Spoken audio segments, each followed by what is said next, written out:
When it comes to custom car audio installation and fabrication, there is one thing that is for certain: it can definitely be time-consuming. Whether you are a weekend warrior DIYer looking to optimize your garage time, or a professional that wants to be able to turn jobs quickly without cutting corners, efficiency is key. I come from an engineering and manufacturing background, and one of the things that has stuck with me throughout my career is how something that is a small waste of time, something that may not seem like it's a big deal because it only takes a few seconds, can easily compound into hours of wasted time if done over and over again throughout the course of a project. So in this video, I want to give you guys 5 efficiency improvements that I wish I would have done a lot sooner in my car audio workshop. Now, a quick side note: when you are installing a custom car audio system, you don't want to waste time trying to reverse engineer how a panel is removed to access speakers or a head unit in your vehicle.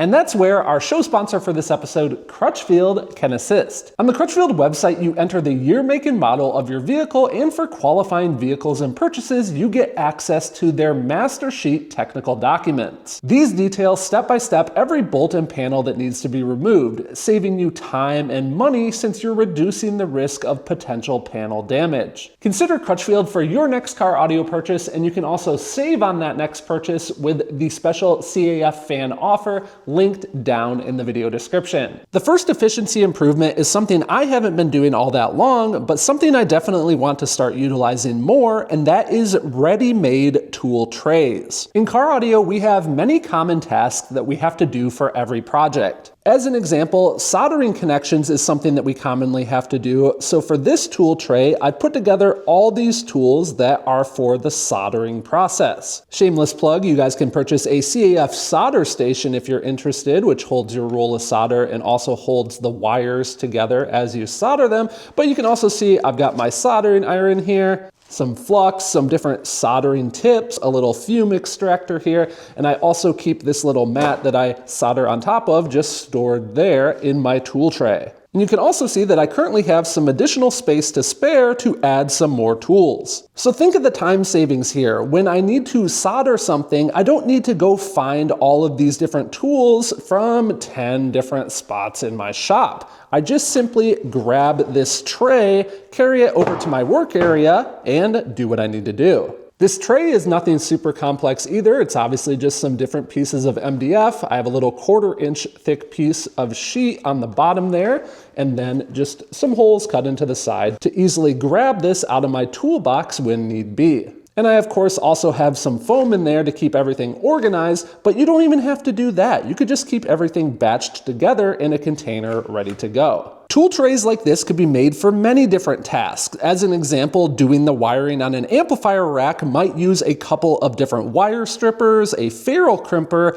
wire cutters, zip tie cutters, etc. Also, I find that when I'm working on projects, it's a good idea to just have a blank tool tray. This is actually just an old restaurant tray, and I used some spray adhesive to attach some carpeting there. But when I'm working on a project, I find that keeping all my tools in a centralized location rather than randomly discarding them on my work surface works a lot better, as I know where I put down each tool when I need to grab it again. And again, since we're on the tray here, we can easily go from area to area in the shop as needed. Having an organized tool tray can definitely increase our efficiency, and I want to hear from you guys. What are some other common tasks that you believe that you could use a tool tray for by grouping those different items together? Now, obviously something like a tool tray takes a little bit more prep work. You have to put together something and make it. But another tip that I'm going to give you later in the video literally just uses a container. While we're on the topic of time savings when it comes to tools,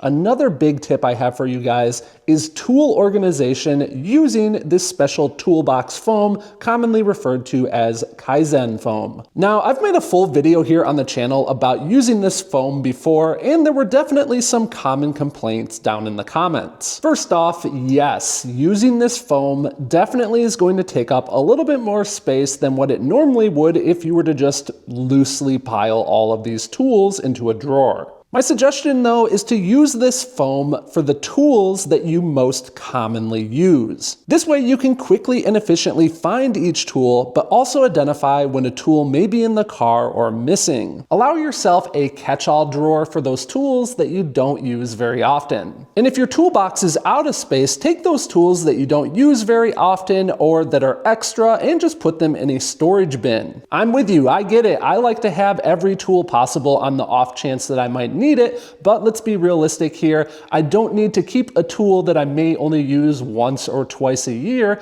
in my ultra organized toolbox. That's purely for the tools that I'm using every single day. Now, the other comment that comes up frequently about this foam is, what if I lose a tool? Then the replacement might be a different shape. I totally understand that concern. You definitely don't want to have to redo an entire drawer of this foam here, but what I've had to do in the past when that's happened is I've just carefully cut straight lines around that and tacked in a brand new scrap piece just by tracing out the cutout and then cutting that and just basically super gluing it in. And even though you can see the seam, you do have a new spot that you could cut out based off the new shape of your tool. Another quick little tip on this foam, if you do implement it in your toolbox, consider cutting yourself out a finger groove. You can see I've got that going along right there. That just makes it a lot easier to grab these different items as needed as you're working. Now, in custom car audio, we are frequently working with MDF, wood materials, things that are going to be making a lot of dust when we go to cut them.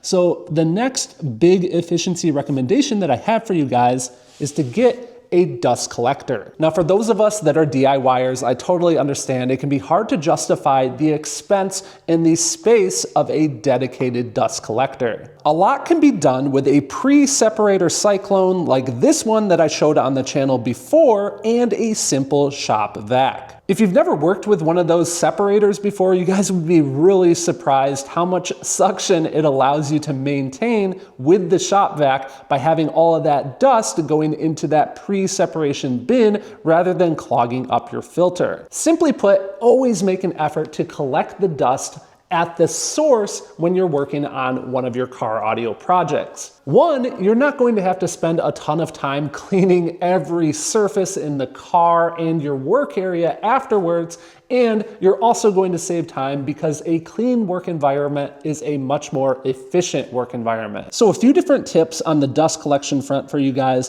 One, consider getting what is called a floor sweep. This allows you to just sweep the extra dust that is residual and may land on the ground into the floor sweep. You're not messing around with a dustpan. I find this a lot more quick and easy to use. Another tip, when you're doing rough cutting with a jigsaw or using a sander to shape things, you're definitely going to want to consider getting some sort of dust collection table. In this case, this is the Oscar from Mobile Solutions. You can see it has all these holes in the top and it pulls the dust from each side down through the plenum into our dust collector. Another dust collection item that has really helped in the efficiency of my shop is building a dust collection trough. This is really simple. It's just two different vertical boards with some boards running on the side that slope down to a common point in the middle. And it's kind of hard to see, but underneath back there, that's just on a blast gate that I can open and shut when needed to clean after a day of work. Even though each of my router stations has a dust bucket attached, which is collecting dust right at the source,